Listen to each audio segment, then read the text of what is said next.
Hello, this is Vince. Today I'm going to talk about the three pillars. It's one of the first uh, things I got downloaded to me from they, and you can go look at my other videos who they are. They're just some beings that talk to me and give me downloads, I guess you could call them. So this is way back a few years ago, probably 2020, and they just came all at once. And really, what I want to start out with is if you know something's wrong and you're bothered by it, and you know that there's something better out there, and it really, really bothers you, so that you're ready to change, then keep listening because this just might help. The the first pillar is realize that you are loved. Oh, that's easy. I'm loved, sure. My family loves me. My dog loves me. My sisters love me, but maybe not. Maybe you don't feel any love from them. So I always have to go to the highest source, and that's what I call God. You can call it whatever you want, and I have a certain definition of that. But we'll just say that God, as the creator of the universe, loves you unconditionally.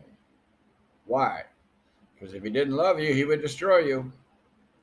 If he didn't like you, he says, okay, goodbye, gone. Start over, do something else. That's what we do. We kind of put it on him, but he is the life giver, the sustaining energy. And if he doesn't want you there, then okay. But he's never done that. That's the other thing is he creates what he wants because he's the ultimate creator.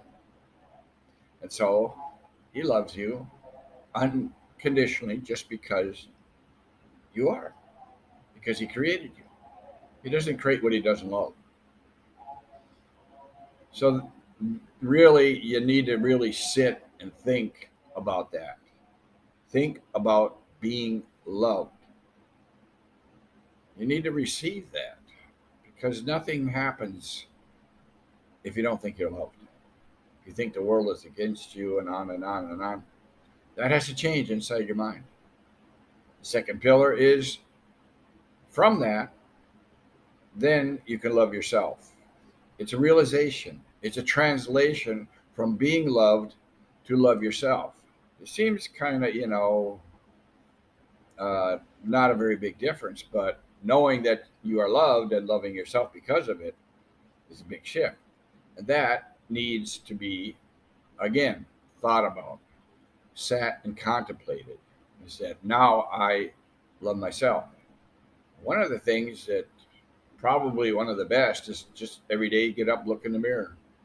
Every time you look in the mirror and go into the bathroom or wash your hands or something, just say to yourself, I love myself. Vince, I love you. And you only have to say it a few times and then you have to listen. See what your inside voice says. I had to think of a nice word. Um, See what it says. Is it saying, yeah, right, you are? Most likely not.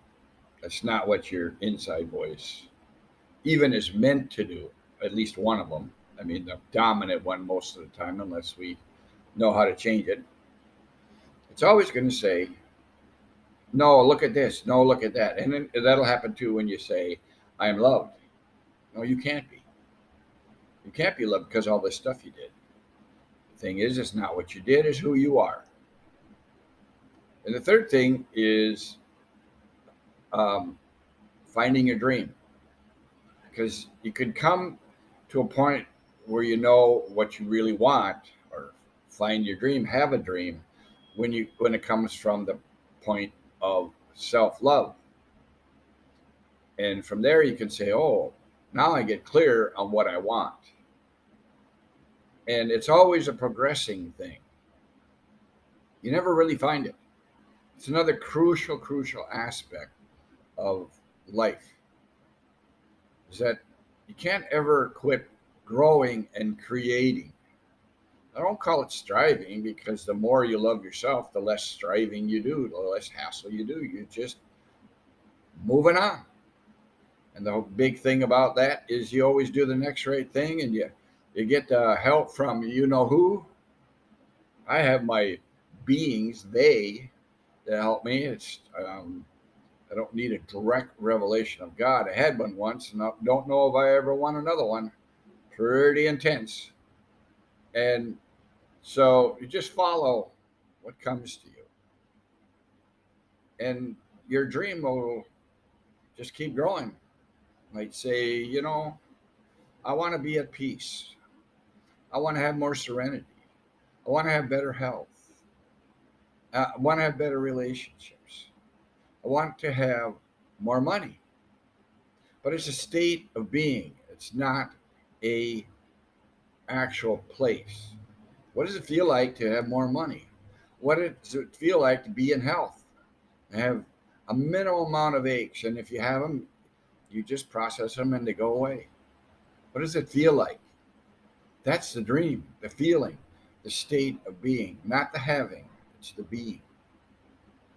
So that's a big thing that we explore. It's probably going to be one of the biggest things you're going to have to figure out.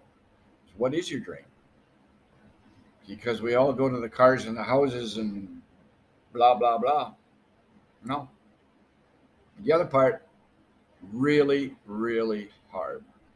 So we get down to the ending here, and it's like, so if you don't do this, what's going to happen?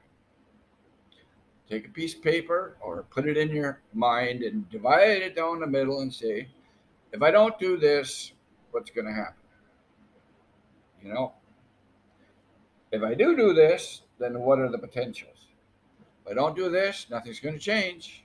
I'm going to keep up just being stuck in the same cycle, knowing something's wrong.